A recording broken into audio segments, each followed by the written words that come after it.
룻기 1장,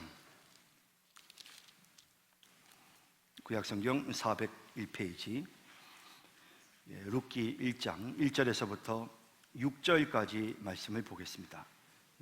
1절에서 6절까지 말씀. 이제 제가 하나님의 말씀을 봉독합니다. 사사들이 치리하던 때에 그 땅에 흉년이 드니라. 유다 베들레헴의 한 사람이 그의 아내와 두 아들을 데리고 모압 지방에 가서 거류하였는데 그 사람의 이름은 엘리멜렉이요 그의 아내의 이름은 나오미요 그의 두 아들의 이름은 말론과 기럐이니 유다 베들레헴 에브랏 사람들이더라.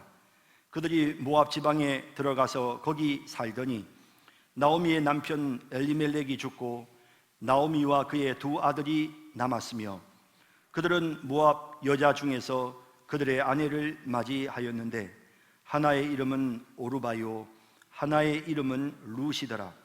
그들이 거기에 거주한 지 10년쯤에 말론과 기럐 두 사람이 다 죽고 그 여인은 두 아들들과 남편의 뒤에 남았더라.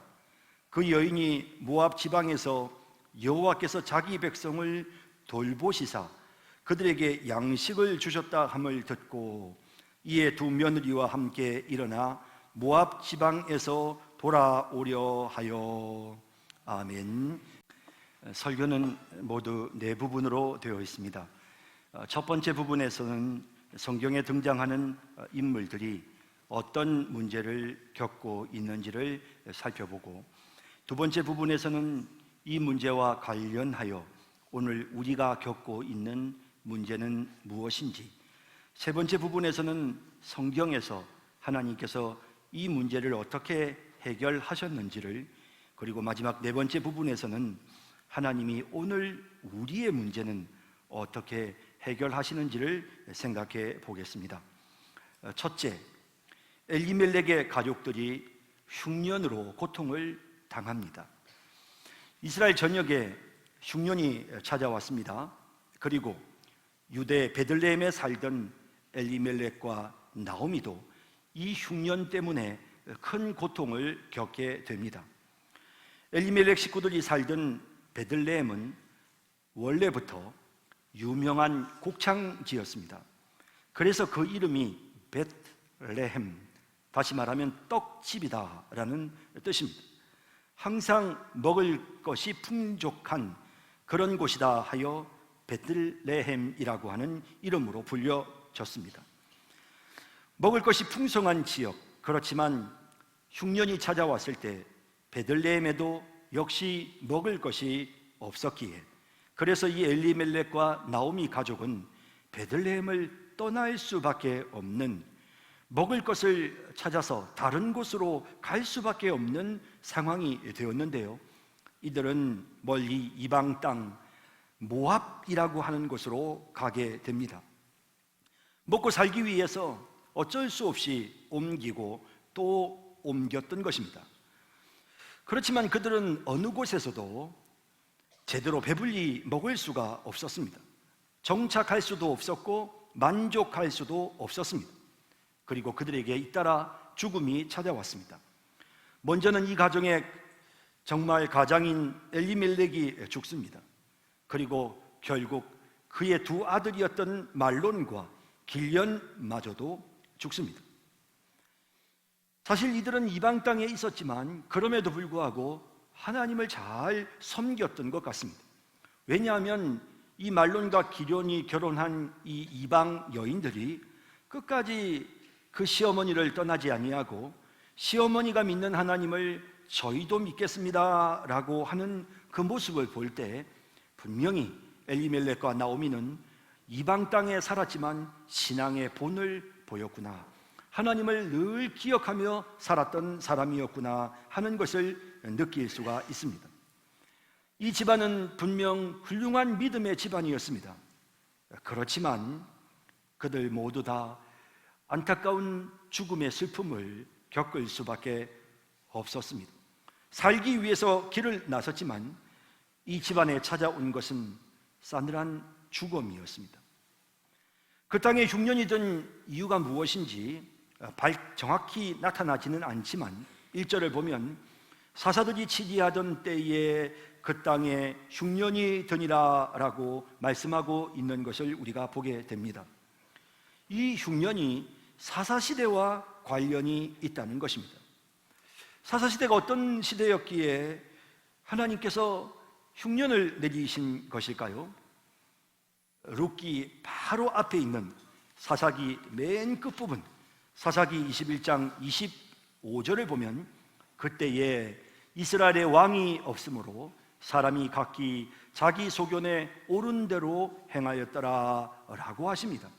바로 이 성경 구절이 사사시대가 어떤 시대였는지를 우리에게 분명하게 보여줍니다. 사사기에서 여러 차례 이 구절이 반복되는데요, 이스라엘 백성들은 하나님을 왕으로 인정하지 않았고 모두 다 자기 소견에 옳은 대로 행했습니다. 하나님의 말씀은 무시되었고 자기 욕심을 따라서 자기 기분대로 그렇게 살았습니다. 그 결과가 무엇입니까? 흉년이 찾아온 것입니다. 떡이 말라버린 것입니다. 먹을 것이 없는, 심지어는 곡창지대였던 베들레헴에까지도 이제는 먹고 살 수가 없는 그런 척박한 땅으로 변화되는 그런 시련을 겪어야만 했던 것입니다. 두 번째, 요즘 흉년이 들었습니다. 여러분, 요즘 우리 교회들 주변을 보면 다 야단입니다. 교인들의 숫자가 줄고 교회 재정이 지금 말도 아니다라는 이야기를 듣습니다. 이번에도 노회에 참석해서 여러 목사님들이 하시는 말씀을 들어보니 교회마다 다 재정적으로 큰 어려움에 지금 직면해 있습니다. 모든 교회들이 지금 예산이 계속해서 재정이 계속해서 줄어들어가고 있다고 그렇게 호소하는 내용을 들었습니다. 교회는 정말 맞이했습니다. 특히나 교회의 젊은 이들이 참 있습니다. 어린아이들이 없습니다. 과거에는 주일학교가 정말 차고 넘쳤던 시절이 있었는데 지금은 주일학교가 있는 교회가 얼마 되지 않습니다. 교회 지도자들이 하나님의 뜻을 따라 교회를 이끌어 가야 했지만 그동안 한국교회는 자기 욕심대로, 자기 기분대로 목사가 독단적으로 혹은 장로가 독단적으로 자기 기분에 따라서 교회를 이끌었고 그 결과 교회의 은혜가 말라버렸습니다. 그래서 성도들은 살 수가 없습니다. 교회를 와도 은혜가 되지 않습니다. 교회를 와도 기쁨이 없습니다. 교회에 오면 감격이 있고 감동이 있고 교회에 오면 새 힘을 얻어야 되고 교회에 오면 마음이 편안해져야 되는데 아무것도 교회 안에서 누릴 수가 없으니까 사람들이 살 수가 없습니다. 그래서 점점 사람들이 교회를 떠나게 되어지는 것입니다.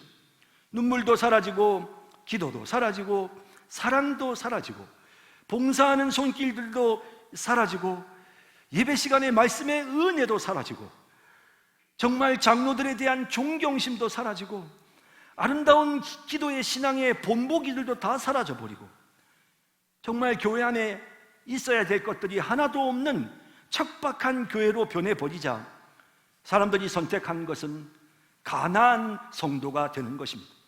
하나님을 버릴 수는 없지. 나는 하나님을 믿는 사람이니까 나는 예수님이 나의 죄를 대신해서 십자가에 못 박혀 죽어주시고 내 죄를 사해 주심을 믿어. 하지만 교회는 안 갈 거야. 난 더 이상 교회 가서 상처받고 싶지 않아. 왜 교회를 가는 거지? 머리가 너무 복잡해. 교회만 갔다 오면 사람이 시험에 들어서 살 수가 없어. 내가 이런 교회를 꼭 다녀야 되나? 이렇게 한두 사람씩 안 나가 교인이 되었습니다. 이 가나안 성도들이 지금 얼마나 많은지 모릅니다. 가나안 성도의 숫자를 100만에서 200만으로 잡습니다. 소위 스스로 자기 자신이 예수를 믿는다고 그렇게 종교를 표시하는 사람들의 숫자가 지금 전체 기독교 신자들의 지금 5분의 1 수준입니다. 많은 사람들이 교회를 떠나가고 있습니다. 충분히 그들의 마음이 이해가 됩니다. 여러분들도 가끔씩은, 정말 가끔씩은, 또 교회가 힘들고 어려울 때 여러분들이 교회를 그냥 떠나고 싶은, 나는 진짜 하나님을 믿기는 믿지만 난 교회는 안 다니고 싶어, 그런 마음이 들었던 순간들이 여러분들에게 있지 않았습니까? 그런데 엘리멜렉의 집안처럼 더 이상 교회의 시험에 빠지지 않으려고, 상처받지 않으려고 교회를 떠났고, 그래서 나름대로 성경 보고 나름대로 정말 열심히 인터넷을 통해서 그냥 이렇게, 혹은 기독교 방송을 통해서 설교 말씀을 들으려고 하지만 여의치 않습니다. 갈증이 해소가 되지 않습니다. 은혜가 채워지지를 않습니다. 마음이 컬컬하고 답답한, 그러다가 그들에게도 언젠가는 죽음이 찾아오게 되는 것입니다. 인생의 마지막이 찾아오는데 하나님이 우리에게 주시기로 했던 그 풍성한 은혜를 누려보지도 못하고, 하나님을 믿기는 믿지만 굶주리고 메마른 상태로 그렇게 죽음을 맞이하는 그런 성도들이 지금 세상에서 점점 늘어나고 있는 것입니다. 하나님은 이런 이스라엘의 상황을 그냥 보고 계시지 않았습니다. 세 번째, 베들레헴에 양식을 주셨다는 소문이 들려옵니다.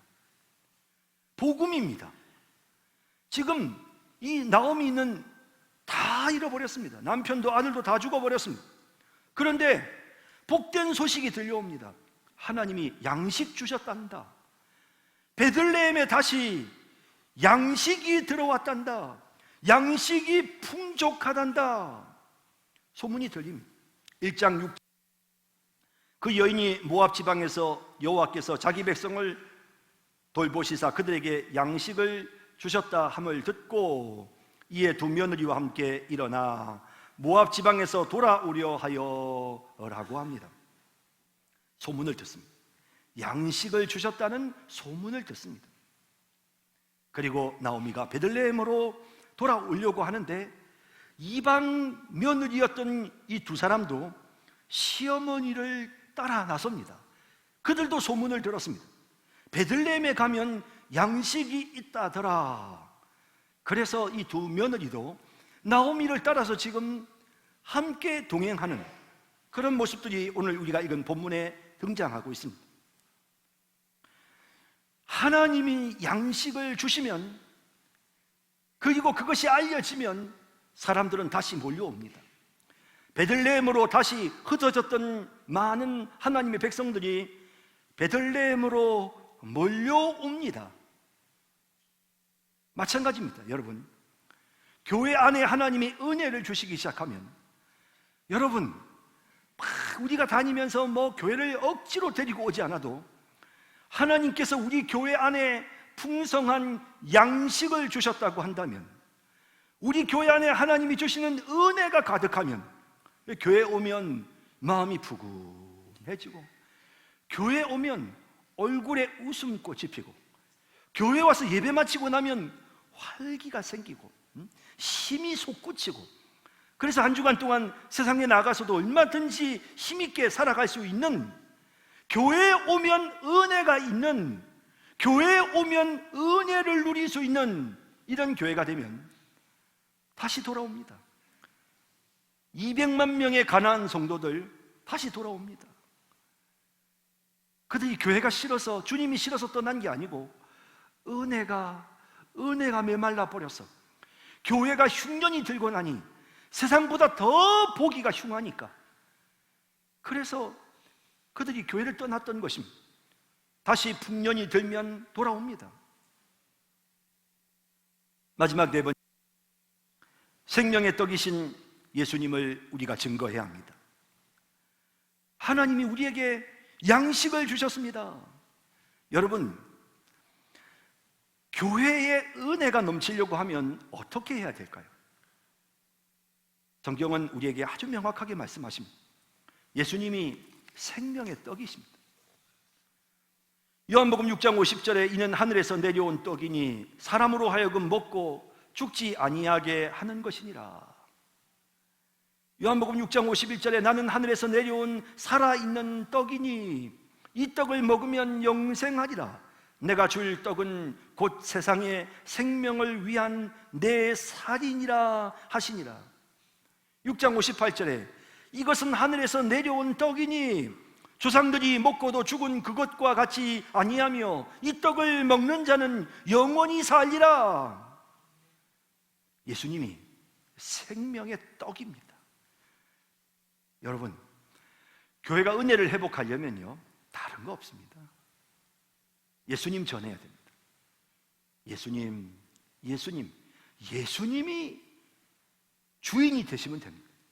교회가 목사가 주인이 되면 소망 없습니다. 장로 몇몇 힘 있는 장로가 교회 주인이 되었다, 소망 없습니다. 아주 민주적으로 교인들이 주인이 되어, 아니요, 그것도 아닙니다. 오직 우리 예수님이 주인이 되셔. 주님의 뜻대로 오직 예수 그리스도, 항상 예수님을 자랑하고 예수님을 높이고, 예수 그리스도가 우리를 구원하셨습니다. 예수 믿으세요. 예수 믿고 새로운 인생을 사세요. 예수 믿으세요. 여러분, 우리가 그걸 사람들에게 알려야 됩니다. 베들레헴에 떡 들어왔답니다. 여러분, 우리 떡 사러 갑시다. 떡 먹으러 갑시다. 베들레헴에 떡이 들어왔는데 그렇게 맛있답니다. 하나님께서 우리 교회, 세상 사람들에게 우리가 전해야 될 것은 예수님입니다. 우리 교회 안에 예수님이 계십니다. 우리 성산교회는 예수님을 전하는 교회입니다. 예수님이 주인이 되신 교회입니다. 우리 성산교회 교인들은 모이기만 하면 오직 예수님을 외칩니다. 예수 믿으세요. 예수 믿으면 풍성한 은혜를 누릴 수 있습니다. 예수 믿으세요. 여러분, 우리 교회 안에서 예수님이 전해지는, 베들레헴이 다시 양식이 풍성해졌던 것처럼 우리 성산교회가 은혜가 풍성하여져서 흩어진 많은 사람들이 우리 교회로 다시 돌아올 수 있도록 예수님 높이는, 예수님 전하는, 오직 예수, 주님의 뜻을 따라 살아가는 그런 우리 교회를 만드는 우리 모두가 되기를 주님의 이름으로 축복합니다. 기도하겠습니다. 사랑과 자비의 주님, 은혜를 진심으로 감사드립니다. 우리가 무엇이간데 이처럼 우리를 사랑하셨고 또 우리 교회로 불러주셨으며 이 교회 안에 이제 양식이 풍성하여지게 해주신 것을 진심으로 감사합니다. 교인들이 교회에 와서 은혜를 받습니다. 교인들이 예배를 마치고 돌아가는 얼굴이 환하게 밝습니다. 교인들이 교회에서 힘을 얻어갑니다. 주님, 이와 같은 은혜를 주신 이가 주님이십니다. 주님, 우리 성산교회는 예수님을 더 높이는 교회가 되기를 원합니다. 예수님을 자랑하는 교회, 예수님을 증거하는 교회, 오직 예수님만 바라보는 그런 교회가 되어져서 우리 주님으로 인하여 우리에게 주어지는 이 양식을 하나님 사람들에게 널리 전할 수 있는 그런 우리 교회가 되게 해주시고, 집 나간 많은 사람들이 다시 집으로 돌아오는 그런 놀라운 역사가 우리 성산교회를 통해서 이루어지게 하여 예수님의 이름으로 기도드립니다. 아멘.